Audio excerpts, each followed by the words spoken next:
So, I did actually buy this game. No, I'm not going to be streaming it. I'm going to be playing it probably this weekend. I played a little bit more of Hell Is Us. I've been playing it a little bit every day, a little bit past 6 p.m. and playing it until like 9. I'm actually really enjoying Hell Is Us. I don't understand the negativity towards it. I actually quite like it. I'm not going to play this on stream because the TOS in the game allows them to take your content, which I'm fine with. I've said it before, if anyone wants to use any of my content for any reason, feel free to. Whatever you want, it's there for you to use, as long as you ask the original climate for it. Or if you feel like, I don't know, you're not going to get a copy strike, then that's on you, but just make sure that you go through all levels. You don't have to ask me, but I'd prefer that you ask the people whose climate, the original copyright owners of some of this stuff, before you go and use my content. Passion for looter shooters has burned quite brightly for over 15 years, and Borderlands is the flame that lit the fuse. With Borderlands 4, Gearbox proves it still knows how to bring the boom. After fizzling somewhat with Borderlands 3, it felt like this series had begun to fall behind in the genre it pioneered. But breaking away from segmented levels and I have played every Borderlands thing except for Tiny Tina's Wonderland. I need to play that. And this game. Facing an honest-to-goodness open world. I didn't play Tales from the Borderland or whatever that one was. I watched Jacksepticeye play it. Allows 2025's Borderlands to surprise us again. Drastically improved movement makes it one of the best feeling first-person shooters out there. The story takes a refreshingly grounded approach that pays off. Planet Kairos. Heard of it? So far, my favorite Borderlands game was Borderlands 2. Of course not. And the expanded build crafting options like healing items, throwing knives, and weapon enhancements are all fantastic ideas. But taking these swings also comes with some unfortunate downsides, like how exploration is quite literally held back by invisible walls and awkward surfaces that refuse to be trod upon. Not to mention fairly rocky technical performance on the PC version provided for review, and numerous bugs. Stop shooting my ride! But those rough borders did little to keep me from once again falling head over heels for my first looter shooter love, and blasting through hordes of psychos with a... What's really awesome about Borderlands, and what it once stood for, was the randomization of the weapons you could get, and the attachments that could come with them if it dropped. It felt like if a legendary dropped, you were the luckiest man in the world. In Borderlands 3, I'm sorry, it didn't feel like it was that. It felt like every weapon was already pre-made with the legendary attachments. And they were crap. All the legendaries in Borderlands 3 were crap. They were junk. Unless you had a character built to use the weapon, it was junk. friend or three feels as awesome as it ever has.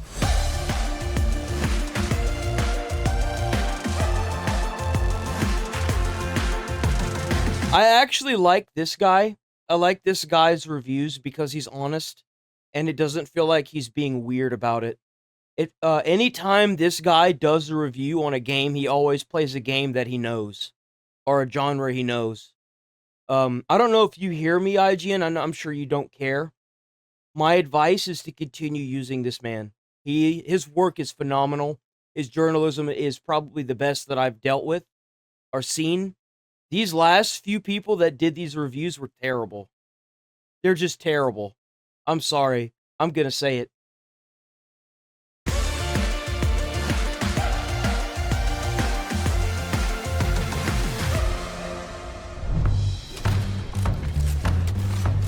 If you're new to the Jacobs? absolute Bro, I hate Jacob's weapons. Jacob's weapons don't have any affinities. They have nothing. They're just basic guns. insanity that is Borderlands, Bro, you get a legendary that drops and it's a Jacobs, it's over, dude. You might as well just clear the clear the save data and just make a new game. Dude, I can't tell you how many times a legendary is dropped, and I saw that it was a Jacobs, and I just left it on the ground. It's a I was like, series no. where the weird enemies you mow down drop increasingly bizarre weapons that you then use to mow down even That weirder. was the best part about the original Borderlands 2 game, was like, whenever stuff dropped, you could have a gun that you not only throw that explodes, but also grows legs and shoots. And it shoots, and every time it reloads, it makes copies until the copies get too small and they blow up. Enemies in an endless Like, the cycle crazy amount of just different attachments that you could get on guns were just insane. of looting and shooting. How bizarre? And every game they've ever made has been 4-player co-op, which is great, but, I mean, let's be honest here, it's okay. It's stuff like this shotgun that fires sparkly stars that cover the ground and Dude, the sparkly stars are making the mob spin around. it's stuff like this shotgun that fires sparkly stars Yo, that cover the ground that's and so wounds and funny! enemies in elemental damage. Or maybe you'll luck into this sniper rifle that fires off rounds like a Gatling gun and stops consuming ammo while overheated. Jesus, Borderlands that's 4 crazy. keeps that feeling fresh by continuing to iterate on the silly weapons it gives you, which can now cross-pollinate across different weapon manufacturers for even weirder outcomes. That's so cool. Borderlands 4 is a massive Because, breath like, I think it's Theodore. Theodore has when you reload it, you throw the weapon in it, it breaks into smaller guns that, like, run around and shoot mobs. No, Theodore is whenever you reload it, you throw it like a grenade and it explodes. I'm sorry. So now that could be cross-pollinated with another gun. It's kind of crazy. And you have to kill the mobs in order for the weapons to drop. You can't, like, mate them or anything. of fresh air, bordering on what almost I saw a seems comment like a and I was like, soft reboot at no. times. It immediately adds some memorable characters to its cast, like the fancy and charming Levain, who has a somewhat messy dating history with your fellow Vault Hunters. But then every once in a while, it takes a Claptrap! welcome dip back into the nostalgia pool to have Claptrap rattle off a few jokes. Ta-da! Claptrap's been around since the first game. No, he wasn't. He was in the second game. He's still here. Was he in the first game? Was Claptrap in the first game? It's been so long. I haven't played the first game since high school. Was Claptrap in the first game? He was. Holy shit. I'm shooked. With a few neat twists in store and a compelling plot about trying to free this planet, I ended up liking the story quite a bit, even if it doesn't hit the I didn't like the third one because, like, I liked the idea of the ship and going to different planets and unlocking the vault, but I wanted to see more planets and more vaults. Like, I wanted to do a bunch of side stuff with planets, and it just didn't feel like it was right. eyes of Borderlands It was 2, done, but it wasn't done right. especially in terms of its iconic villain. Time to bolt. Most of the action itself is what you'd expect from the series, but number 4 makes a number of pretty huge changes that shake up your vault hunting expedition. The biggest by far is the fact that Borderlands 4 is a proper open world game that's filled with side quests, timed activities, collectibles, Oh, and finally. So they really brought back the Borderlands 2 formula. See, that's what Borderlands 3 was missing, is like just being able to walk around and find random side quests. Completing it and getting like drops of guns was so good. puzzles to seek out. You also have a whole bag of tricks to aid you in the exploration of Kairos' 4 diverse regions, like a grapple hook that lets you get That's to cool. areas normally out of reach, a glider to soar over large swaths of land, added a glider. and a vehicle you can summon on command to zip over hills. That's so nice. When Borderlands 2, I don't know if it was like that in Borderlands 3, but in Borderlands 2, I don't remember if it's like that in 3. You had to go over to like a thing and summon the vehicle that way. and through deserts without having to hoof it to a catch-a-ride station first. Yep. So yeah. That might not seem like a big deal at first, It is. but it's hard to overstate how different this makes Borderlands 4. See, that's how I know this guy's played the game. He's played the played the predecessors. from its predecessors. Mhm. Not just because you've got so many new ways to get around, but because progressing through the story and leveling up your character is so much less linear now. Sometimes I'd spend a few hours just exploring a new region of the map, clearing the fog of war and completing any activities I encountered along Ooh, the there's way, fog now. while other times Ooh. I'd race from place to place, focusing on one part of the main story quest line before pivoting to another part of it in a different region. That story took me about 40 hours to complete Is that a legendary? Hold on. What dropped in a right different there? region. That story took What is that? Is that a legendary gun that me dropped for about him? 40 What the fuck? before pivoting to another part of it in a different region. That That's totally what that is, unless that's something else. story took me about 40 hours to complete, but that was with plenty of distractions, and I've spent another 20 plus after the credits rolled, with lots still left to do. It's both. It's single player and it's not multiplayer, it's co-op. So like you can play online with randoms, but you don't have to. It's just something that like if you wanted to play with some friends, you can do. It's single. There is one major issue with this new open world philosophy that grinds my gears. It's just that the physical terrain of Kairos doesn't always rise to the occasion of these free roaming ambitions. That's For funny. example, some areas are filled with invisible walls that you'll unsatisfyingly slap into while Yeah. you're trying to glide over a hill or mantle up a ledge. That's okay. I'm fine with that. Black Myth Wukong had its fair share of invisible Borderlands walls. has always had issues with its environments being It a bit has. That's why at this point it's just part of the Borderlands charm, wonky, honestly. but it feels so much more noticeable in an open world where you assume you're meant to explore every nook and cranny. And most games come up with natural barriers like mountains or oceans to make it clear that you can go no farther. Instead, you quickly find the limitations of that exploration and they feel artificial. Although I eventually It learned happens. to recognize when a surface was probably not something I was going to be allowed to interact with, it still bums me out that there isn't just some kind of out of bounds warning when going places I wasn't meant to. One other major Yeah, in Borderlands 2, there was like. What I really appreciate about Borderlands 1 and 2 is that if you started going out of bounds, these guns would like blast you and you would die. And it was so funny, dude. Like, me and a friend used to fuck with the turrets all the time. Like, you couldn't do anything to them, but like, we would try to like get to them. And I think one or two times we actually managed to get out to the gun. And they're in like a circle around the outskirts of the map. Like, not all the way around, but in parts where you could go out into the water and stuff. And it's just funny because like you would get blasted and then you would just go, your dead corpse would just go flying. area of evolution is combat, which not only has tighter, more responsive gunplay than any Borderlands game before it, but comes packed with a frankly silly number of new movement options that make battles much more dynamic. In addition to the existing ways to get around like running and sliding, you can now double jump, glide, grapple hook, dash in any direction, and even swim. That's right, water no longer instantly kills you. They added Moxie. swimming. It actually took me quite a while to remember all the new ways I was expected to navigate combat encounters, but with the help of some enemies that smartly push you to make full use of your options, I eventually learned to master them. By the end, I was soaring across the map, dodging attacks like a pro. This kinda and looks raining like down how hell upon Doom- my enemies.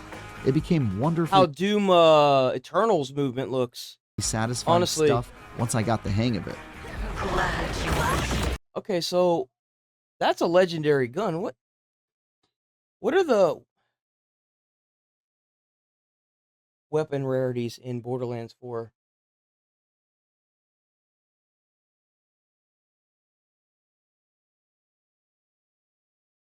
Because Epic is purple, so that is a legendary. Why are there so many legendary guns dropping?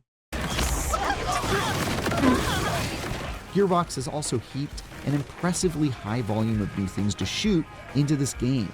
There are little mechanical spiders that reflect all bullets you send their way That's when crazy. they spin their legs rapidly, creatures covered in crystals that are immune to damage until you shoot those crystals off That's and cool. quickly destroy the floating orbs they turn into, and many others that I hadn't seen before.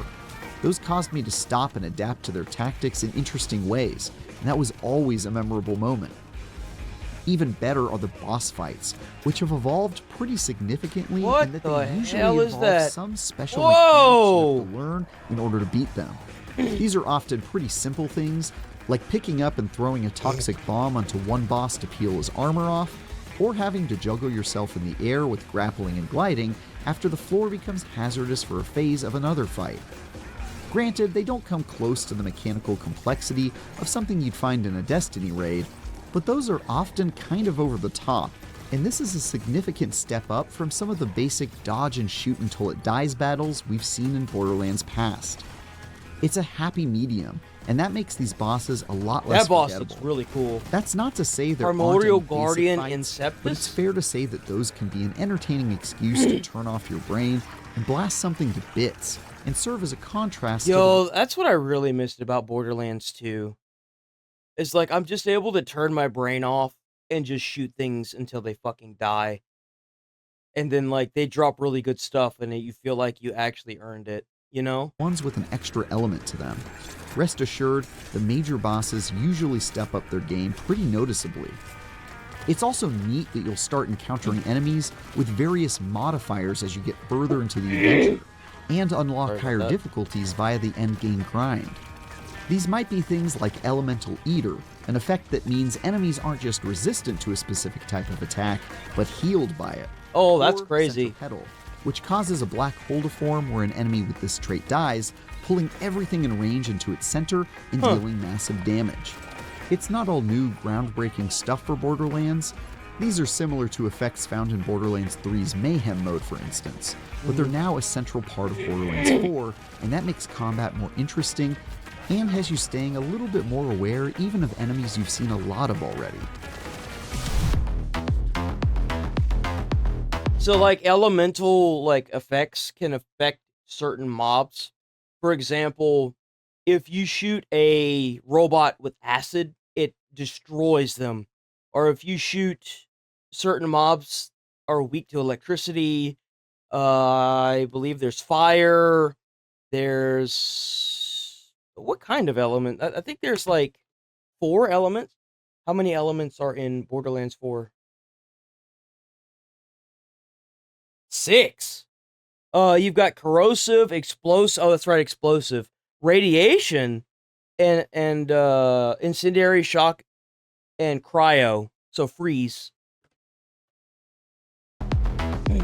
If the fact that I've gone this long without even getting to discussing the entirely new batch of Vault Hunters in Borderlands 4 doesn't tell you there's a lot going on here, I don't know what will.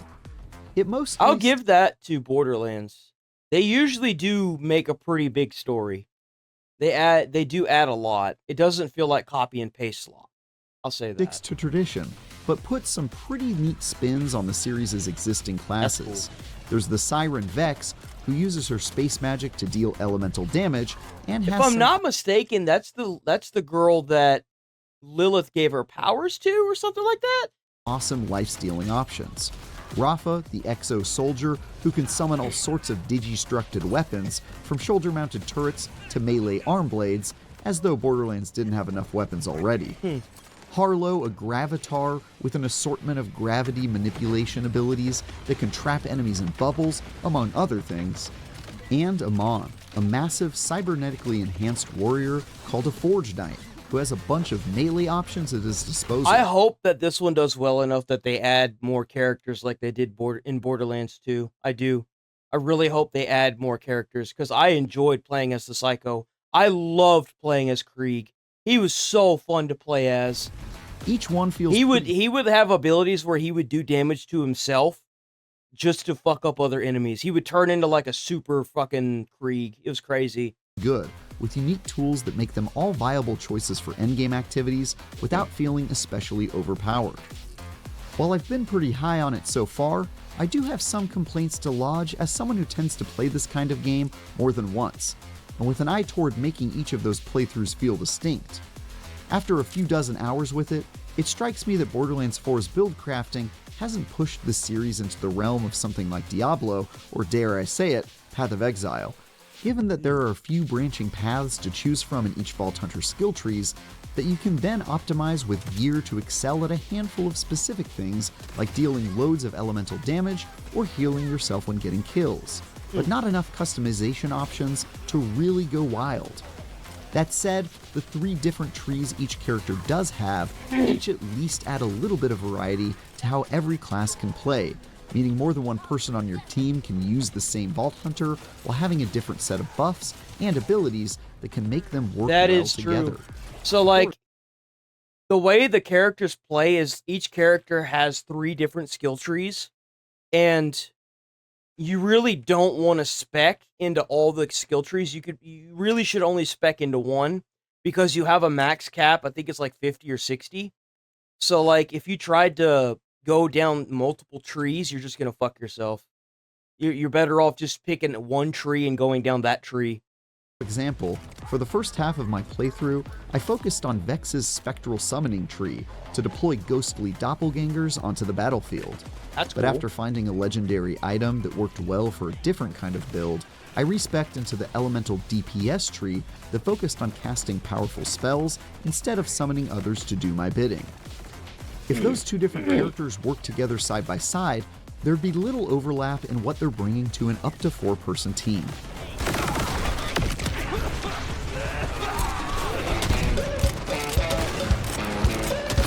Ah yes, teams. Although Borderlands 4 feels great to play solo as well, for sure the best way to play is when among friends, and those who play together should I'm not gonna lie, it makes playing in like the multiplayer maps, if you've got good people that really know what they're doing, it makes it so much easier.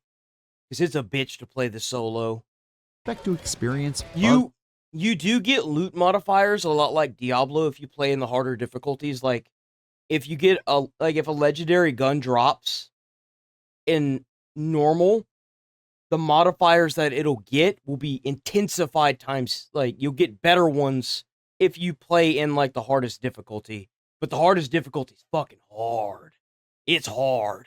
It's together. not a joke. The vast Like, majority it makes Dark Souls look easy. of my time in Borderlands was spent with friends, and we encountered just about every issue in the online multiplayer book. It's not Doom levels of hard, but it's still pretty damn hard because the way the enemies function, how like some of them absorb electricity and like it gets intensified times 20, dude. It's desinking crazy. from combat if you're not the host, enemies sometimes becoming immune to damage or Yep. teleporting around the map, and non-host players It's losing literally like a progress bullet or hell. getting kicked out of quest lines because something didn't track properly, just to name a few. Some The of typical Borderlands stuff. this, like the fact that you don't uncover the map in your own save file while exploring with friends, That's crazy. seem like it might be intentional, but is still deeply annoying and disincentivizes teaming up. Other issues, like equipment selling vending machines that consistently offered no wares at all for any of us while in co-op, are just head-scratching pains in the neck. There were times when I hit enough issues in succession where it became preferable to just play solo, and others where it created friction when deciding who'd be the group's host. Yeah, whenever they make the Borderlands games, they usually focus on solo first. So a lot of that stuff is optimized before they get into the multiplayer aspect of the because co-op. we knew that person would see the fewest problems. That's definitely not the kind of dynamic you want in your co-op game, and it caused What's really fun to do, and I don't know if they fixed this or not, I know in Borderlands 3 they did. So, like, you could be level, like, 25 and you pull your little level 1 friend in, and you can just go through as level 20 and mow down, like, all the mobs, and you just level your friend up like crazy. It was so fun to do. group no small amount of grief as we discovered the various ways in which things feel not so great when playing together, despite gunplay and synergizing our builds with one another, otherwise being really awesome. Synergizing is whenever you use your elements together to take down enemies. So, like, if somebody's using, like, for example, cryo and another person's using fire, it makes a synergy. Granted, some of this is the result of playing a short time before launch, and there will certainly be at least a few fixes by the time you play it. But if history is any lesson, it will be a minute before all of this is ironed out. Playing solo welcome, is Puddin'. smoother, but there's no escape from all the problems. Puddin's played this, haven't you, Puddin? You remember Borderlands. They're coming out with a new one. because Borderlands 4 is a fairly buggy ride in general. It seems This like one is there's supposed to be way better than the third one. many bugs as there are guns, and the longer you play, the more likely you are to see things like infrequent but severe frame rate hitching, or your backpack suddenly deciding you have way less space for equipment than you should until you back out to the menu and reload. Two of my crew even found themselves locked out of the endgame grind when different steps in the quest line I know you broke, did. blocking their progression and making it so we couldn't run the activities And those were we the wanted times, to do weren't it? together. It's a testament to just how fun exploring Kairos is that even after all of that laundry list, I still couldn't wait to play more even after dozens of hours. You've got to take these complaints in context. Speaking of the endgame grind, Borderlands 4 appears to come preloaded with one of those. Although Your season's difficulty has been upgraded to UVH rank 1 automatically. Each UVH rank grants you access to additional firm work, better loot, and tougher enemies. You can unlock 4 additional ranks by completing the new Ultimate Vault Hunter challenges found in your challenge log. You can raise or lower your difficulty mode at any time via the session settings said menu. the same thing about Diablo 4. You can't call them all right? But I'm feeling optimistic. There are 3 activities you're expected to complete weekly, a more challenging version of a story Oh mission man, that has this weekly shit. Get the fuck out of here with that. a bunch of tricky modifiers, Ugh. like one where all enemies explode into those black holes of damage, and another where enemies heal themselves when dealing damage to your team. Look at that. Then look at there's a that pussy. repeatable boss fight that mostly seems like it's there to give you a straightforward enemy to kill as many times as you'd like for great drops, and a hidden vending machine that moves around each week and sells guaranteed legendary loot. Ooh, As you I grind like these that. activities, you'll also unlock It the looks more like they ditched the whole prior game altogether, huh? advanced world tier difficulties that offer better rewards, but these are gate-kept behind incredibly challenging quests with loads of modifiers that are the ultimate test of your loadout and shooting skills. At this point, none of these things are particularly deep or time-consuming since you just run them all each week and then are basically done. But even if that's not your thing, there's still a massive map that has lots of side activities for you to complete out of the box. Are there still boxes? Beyond that, we have promises that Gearbox has a fairly good track record of delivering on, courtesy of a post-launch roadmap which includes plenty of content on the way. I have a lot of hope that Borderlands 4 will have legs for quite some time. It probably I'm will. already on my way. I'm gonna make it through this. Please. Here we go. Borderlands 4 is a badass open-world evolution of a wonderfully unhinged looter-shooter series that needed to try something new, and it largely nails the biggest swings it takes. Combat is slicker than ever thanks to exciting new Ooh, movement that options shit was way and better. some interesting enemy designs. And the entertaining story takes things in a fresh direction while still tying neatly into existing lore. The transition to an open world isn't the smoothest, especially Yeah, that's when right, I traveling remember that terrain now. with a few too many invisible walls can make it feel like these environments are all for show, but that's more than worth putting up with in exchange for being able to chart your own path and freely explore the wacky, violent world of Kairos. The bugs my crew and I encountered were bad enough to occasionally sour our co-op groove, but in between them, we had a great time. And my friends and I have found ourselves utterly at the mercy of this new loot grind. The Borderlands series feels like it's been a bit stuck in the mud for some Oh, this is time, Borderlands 2.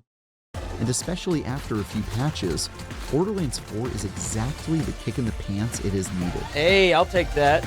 That's reasonable. Executive reviews. That was a good stuff. This guy's really good at rating. Use him more. He's really good. Don't get rid of him, IGN. He's good.